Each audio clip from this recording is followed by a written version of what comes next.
Mari kita buka 2 Timotius 4 ayat 5. Kalau sudah dapat, kita bangkit berdiri. 2 Timotius 4 ayat yang ke-5. 2, 3. Tetapi kuasailah dirimu dalam segala hal, sabarlah, lakukanlah pekerjaan memberitakan Injil, dan tunaikanlah tugas pelayananmu. Puji Tuhan, silakan duduk.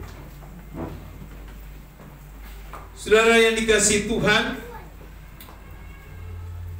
Rasul Paulus mengingatkan kepada anak didiknya, yaitu Timotius. Dia berkata, tetapi kuasailah dirimu dalam segala hal, sabarlah menderita, lakukanlah pekerjaan pemberita Injil, dan tunaikanlah tugas pelayananmu. Paulus mengingatkan kepada Timotius, yang pertama adalah agar tidak terpengaruh dengan berbagai pengajaran sesat. Paulus ingatkan supaya Timotius dia tetap menjaga pengajarannya itu murni, pengajarannya itu sesuai dengan apa yang diajarkan oleh Paulus kepada Kristus. Mereka tetap harus memberitakan Injil, karena pengajaran sesat itu bisa melencengkan iman seseorang. Nah, saudara, baru-baru ini ramai lagi di televisi bahwa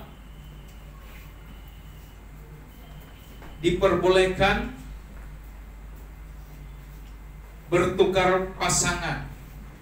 Itu sudah ramai. Katanya diperbolehkan. Dan salah satu pemimpin umat itu mengiyahkan dan memperbolehkan. Dan dia berkata, saya yang tanggung itu dosa. Berani sekali.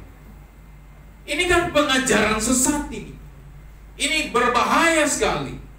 Kalau Timotius tidak hati-hati, maka dalam pasal yang pertama, kedua, pengajaran sesat ini akan mempengaruhi jemaat di Efesus yang dilayani oleh Timotius.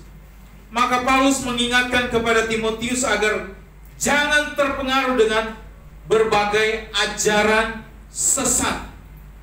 Ajaran sesat. Yang kedua, Paulus mau katakan kepada Timotius, sabarlah menderita. Paulus mengingatkan kepada Timotius agar sabar dalam menghadapi setiap tantangan, hinaan, bahkan ejekan. Timotius bicara kebenaran firman Tuhan, tapi mungkin akan dihina, diejek, dikucilkan karena dia memberitakan Injil yang sesungguhnya. Orang lain merasa bahwa lebih pantas Injil yang mereka beritakan. Disinilah Paulus mengingatkan kepada Timotius bahwa sabar menghadapi hinaan, cercaan itu harus sabar. Yang ketiga, Paulus mengingatkan kepada Timotius, dikatakan lakukanlah pekerjaan pemberitaan Injil. Paulus mengingatkan kepada Timotius yang ketiga adalah apapun keadaan yang terjadi, Timotius harus tetap memberitakan Injil. Timotius harus tetap mengkabarkan berita Injil. Itu yang harus disampaikan oleh Timotius. Dan yang keempat, ayat 5 ini mengatakan, tunaikanlah tugas pelayananmu. Tugas pelayananmu. Paulus mau katakan kepada Timotius bahwa tunaikan tunaikanlah tugas, artinya Timotius, kamu harus belajar setia dari hal-hal kecil. Kamu harus menyelesaikan setiap tugas dan tanggung jawab dari hal-hal yang terkecil, agar dari hal-hal yang terkecil itu, ketika dia menunaikan tugas pelayanan itu dengan sebaik-baiknya, maka Tuhan juga akan memberikan hal-hal yang lebih besar. Tetapi sekarang terbalik. Sama saudara, orang pingin cepat kaya, maka mengambil jalan pintas untuk menjual narkoba, untuk menjual hal-hal yang tidak baik. Karena pemikirannya adalah sesuatu yang besar, tetapi tidak mau dari sesuatu yang kecil, tidak mau dari sesuatu yang kelihatannya ini sepele, ini kecil.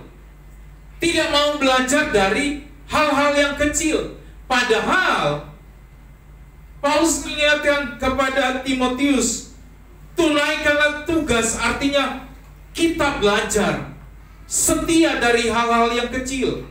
Banyak hal-hal yang kecil apa? Ketika kita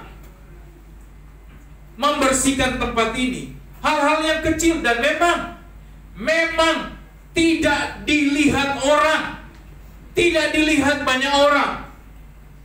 Pelayanan itu tidak hanya berdiri di mimbar begini dan kita khotbah, kita nyanyi, kita bermain musik, saudara ada di situ, saudara melihat. Tapi pelayanan itu banyak.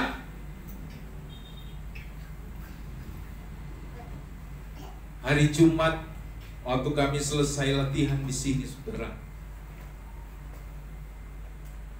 kami buang itu sampah, puing itu, berat loh.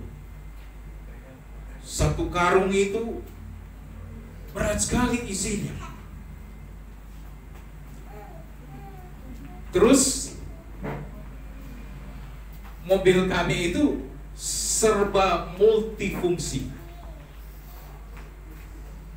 Jadi kalau orang bilang, aduh mobilnya bagus itu Pak, tapi mobil kami juga jadi mobil tempat sampah. Tapi bagi saya nggak apa-apa, multifungsi. Mau kendaraan juga itu Tuhan yang kasih kok. Naikin, taruh di belakang, kita buang, hujan-hujan lagi. Sesuatu yang kecil, tapi kalau kita nggak mau lakukan, kita merasa itu kotor dan jijik, ya nggak akan pernah bisa, saudara. Saudara yang dikasihi Tuhan, Paulus mengingatkan kepada Timotius, kamu harus belajar setia dari hal-hal yang kecil. Yang kecil. Kenapa kita mau hal yang besar, sementara hal yang kecil kita tidak bisa membereskannya dengan baik? Nah, saudara yang dikasihi Tuhan,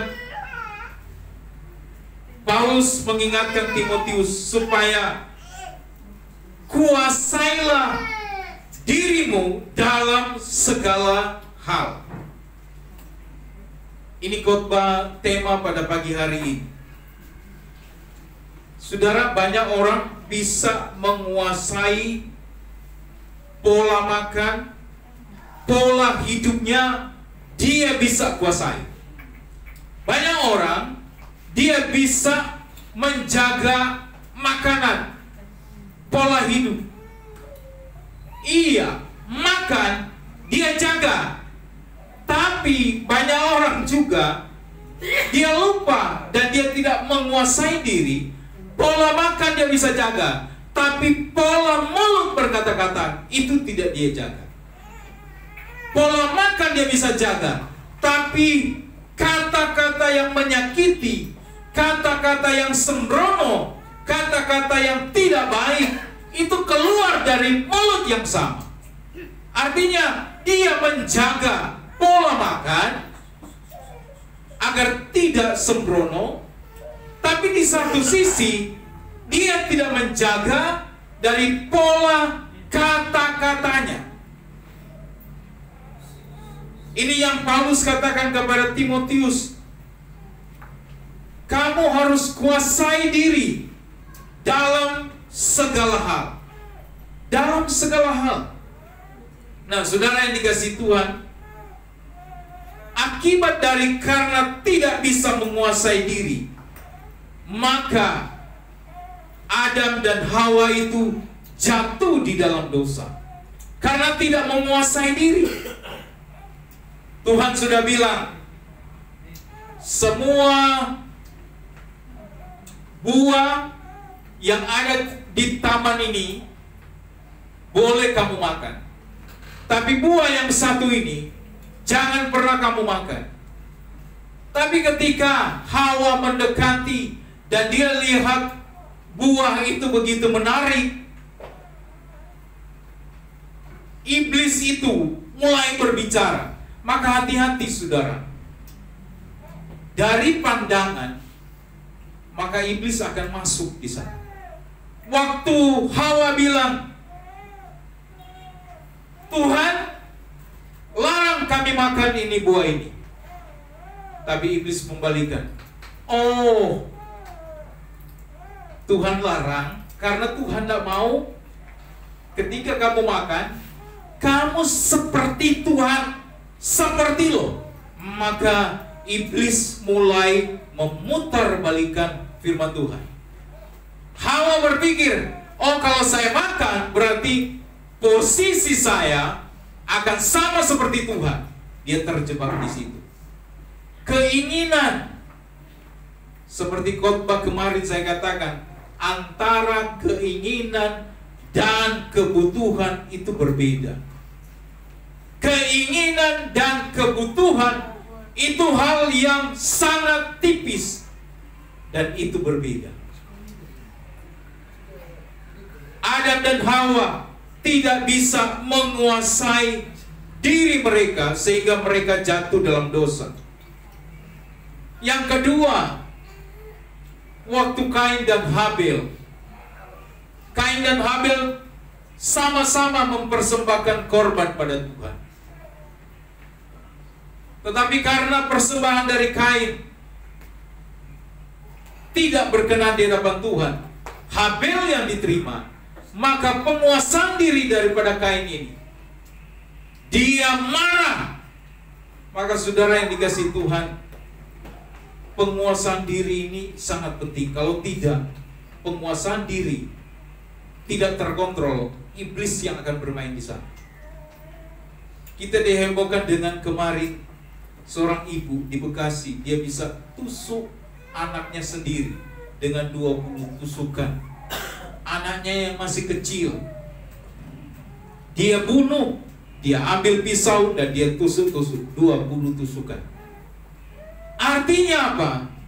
Penguasaan diri sudah tidak ada lagi, sudah tidak terkontrol lagi. Maka saudara yang dikasihi Tuhan, hati-hati. Kita harus bisa menguasai diri. Siapa lagi yang tidak menguasai diri? Istri Lot. Istri Lot kenapa? Istri Lot menjadi tiang garam karena menoleh dan mengingat harta yang ada di dalam rumah, yang sedang ada di dalam kehancuran besar. Penguasaan diri ini penting. Tuhan bilang, Lot, kamu sama istri, keluargamu, lari karena Sodom dan Gomora akan dihancurkan. Tapi ketika mereka lari, Lot tetap lari melihat ke depan. Tapi istri Lot, dia menoleh ke belakang. Tuhan sudah bilang, jangan menoleh ke belakang. Tapi istri Lot, dia ingat, aduh, di rumah ada emas, ada anting-anting, ada gelang, ada surat-surat berharga. Tapi pada waktu dia menoleh, dia mau pergi, maka disitulah dia menjadi tiang garam. Segala sesuatu yang sudah terjadi dalam hidup kita, ambil pelajaran dan sudah jangan menoleh lagi ke belakang. Jangan pernah menoleh ke belakang. Maka saudara yang dikasih Tuhan, saya mau kasih tahu ya, kalau saudara berbicara dengan, karena saya sering berbicara dengan orang-orang yang sudah lebih tua dari saya, dan kalau waktu mereka muda pernah kaya, saudara nanti akan bosan dan jenuh. Kenapa? Dia akan bercerita waktu dia masih muda. Itu namanya post power syndrome. Tidak menerima keadaan. Artinya, dulu dia pernah kaya dan dia cerita. Dengan posisi dia sekarang, dia bandingkan. Itu namanya post power syndrome. Dia tidak menerima keadaan sekarang ini. Maka betul firman Tuhan bilang, Paulus bilang, aku melupakan apa yang di belakangku. Di belakangku pernah terjadi kegagalan. Di belakangku pernah terjadi hal-hal yang tidak baik.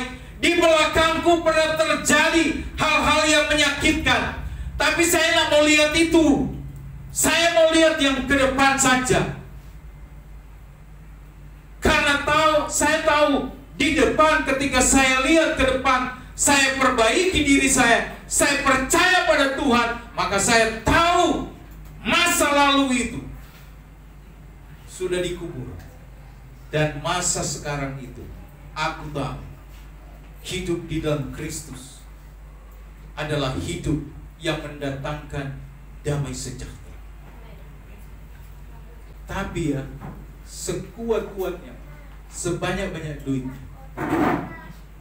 kalau sudah kena gagal ginjal, jantung, duitmu pun bertriliunan. Itu yang nyedot itu rumah sakit. Saya tanya teman, sudah lama dia sakit, baru 3 bulan, tapi sudah sering masuk rumah sakit. Rumah sakit sedot dana dia begitu banyak sekali. Akhirnya kita berpikir hidup ini ya, iya ya, pokok bangunan 3 itu gede-gede, besar, bisnisnya begitu banyak. Tapi untuk siapakah itu? Lihat ya, kita cari uang setengah mati, betul kan? Susah payah. Tapi pada satu saat, apakah dia akan tahan begini? Tuhan, jangan panggil saya, karena harta saya masih banyak. Enggak. Tuhan, jangan panggil saya, karena saya gembala sidang, saya dan jemaat. Tuhan bilang, tidak. Kamu harus pulang sekarang ini. Harus kembali pada Tuhan. Apa yang perlu kita petik? Kalau saya yang percaya sama Tuhan ya, saudara, saya mau katakan satu saat, jikalau Tuhan memanggil saya, janganlah kau terlalu tangisi. Karena apa? Saya lebih suka di surga. Di surga, kata Alkitab, tidak ada lagi sakit penyakit. Di surga jauh lebih indah daripada yang ada di bumi. Di surga nggak ada banjir di gereja. Di surga bukan begini jalannya. Alkitab bilang dari emas. Jadi kalau orang yang percaya sama Tuhan dia meninggal, sedih boleh. Tapi kita harus mikir, aduh, dia udah senang bersama Tuhan, bersama Bapa.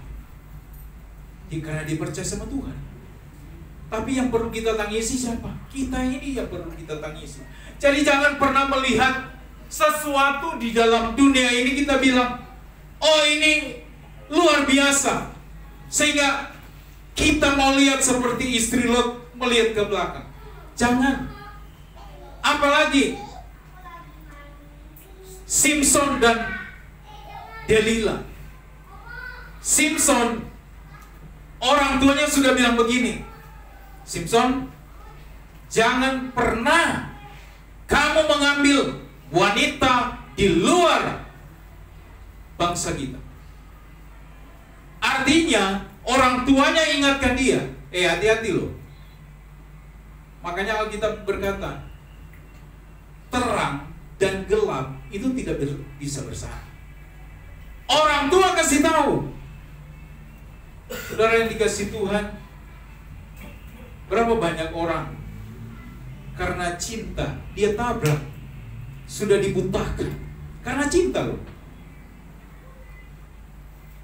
Kemarin keponakan saya kirim di WA di Manado, suami istri. Suaminya nggak kerja, cuma tahu mabuk saja, duduk. Istrinya bilang, kamu harus kerja. Terjadi adu mulut. Lihat, suaminya, dia berdiri, dia kirim itu video sama saya.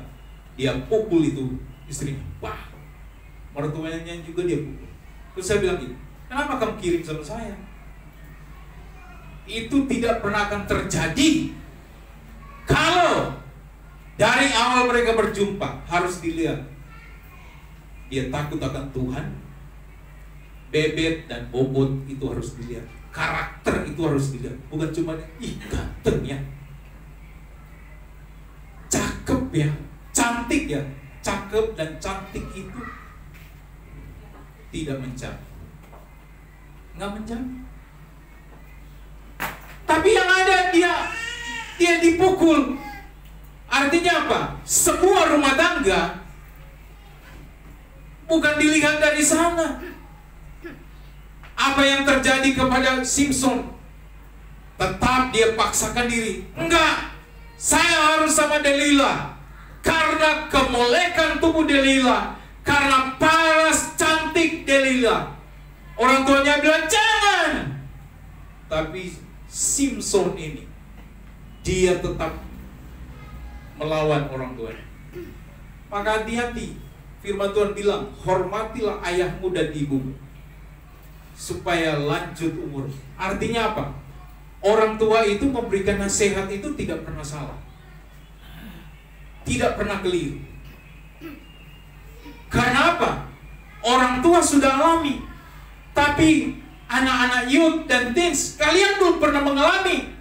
Namanya berumah tangga kalian belum. Mungkin pacaran iya, tapi berumah tangga kalian belum pernah mengalami. Maka harus hati-hati di sini. Kalau dikasih tahu, jangan.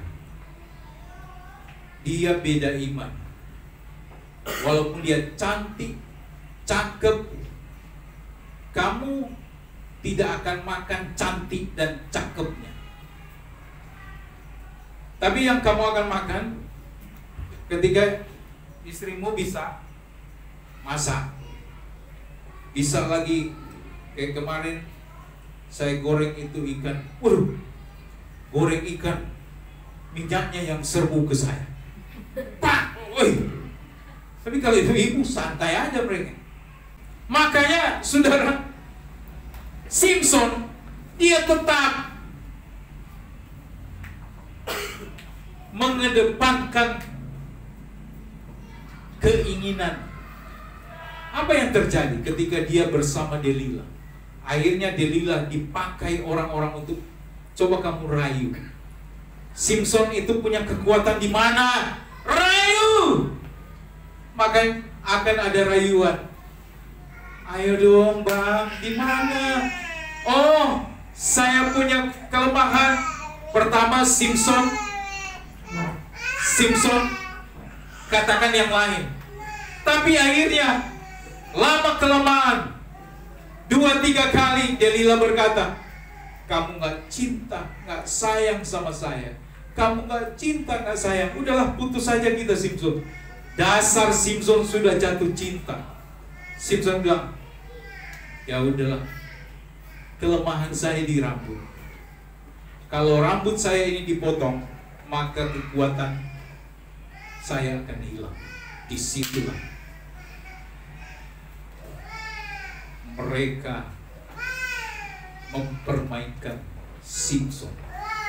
Jadi kalau keinginan menguasai kita, ini hati-hati, ini harus waspada. Artinya, waktu Simpson digunting rambutnya, maka tentara-tentara datang menangkap dia.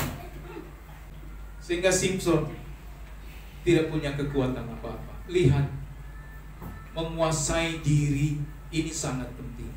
Menguasai diri, saudara. Kita harus bisa menguasai diri. Apa yang Paulus katakan kepada Timotius, kuasailah dirimu dalam segala hal. Nah, sekarang ini banyak hal yang bisa menyeret kita, tapi ingatkan dia dalam dirimu sendiri. Ingatkan, kuasai diri, kuasai diri. Bagaimana kita bisa menguasai diri? Itu yang pertama, hidup kita harus melekat pada Tuhan. Jangan jauh-jauh dari Tuhan, tapi harus melekat pada Tuhan. Lewat apa? Kita sering baca firman Tuhan dan lewat berdoa. Yang kedua, kita harus menjaga pergaulan kita. Alkitab katakan, pergaulan buruk bisa merusak perilaku yang baik. Betul. Jangan suka salah dalam pergaulan. Kita salah dalam bergaul, itu akan mempengaruhi. Tapi kalau kamu bergaul dengan orang-orang yang akan memberikan semangat, yang akan memberikan dorongan, yang akan memberikan kamu kekuatan, itu penting. Bergaul dengan orang-orang yang suka memotivasi kita atau menegur kita, itu bergaul dengan orang-orang kita. Tapi jangan pernah bergaul dengan orang yang akan menjatuhkanmu, bahkan membuat engkau terseret makin jauh. Saya mah kalau punya istri begitu sudah lama saya tinggalkan. Itu hati-hati. Saya sudah lama kalau saya punya suami begitu saya tinggalkan. Hati-hati, pergaulan itu akan menentukan cara sikap kita dalam berkata-kata, dalam cara kita menyikapi segala sesuatu. Jadi hati-hati dalam bergaul. Yang ketiga, bagaimana kita bisa menguasai diri? Hidup kita harus dipimpin terus oleh Roh Kudus yang memimpin hidup kita. Kita dipimpin Tuhan, tolong saya. Tolong saya supaya saya bisa jadi berkat bagi banyak orang. Itu paling penting. Saya cerita sedikit ya. Saudara, bersyukur juga ya, ada beberapa anak Tuhan yang terpilih masuk di anggota DPRD Kota Bogor. Tapi cuma satu pesan saya bilang, nanti kita lihat gerak-gerik mereka. Apakah mereka bisa menjadi berkat di tengah-tengah Kota Bogor apa tidak? Atau yang kedua, kita akan lihat mereka, apakah mereka hanya menguntungkan diri sendiri atau dia melayani Kota Bogor. Dia melayani semua orang. Kita akan lihat, semua akan teruji. Ada satu penulis buku berkata, kalau mau lihat seseorang itu, kasihlah dia kekuasaan. Maka dari kekuasaan itu akan kelihatan dia betul-betul apa yang diucapkan itu selaras tidak dengan apa yang dia janjikan waktu kampanye. Kita punya orang-orang Kristen ini punya power enggak? Atau mereka terikut dengan kelompok banyak orang? Maka hidup kita ini harus dipimpin oleh Tuhan. Minta sama Tuhan, Tuhan tolong saya supaya saya bisa dipimpin Tuhan, bisa hidup lurus sesuai dengan apa yang Tuhan mau. Yang keempat adalah hidup kita ini perlu diisi dengan hal-hal yang baik. Isi dengan hal-hal yang baik. Apa itu? Saya harus mengerjakan hal-hal yang baik supaya hidup saya ini banyak dirasakan kebaikan bagi orang lain, supaya hidup saya ini bisa menjadi bermakna bagi orang lain.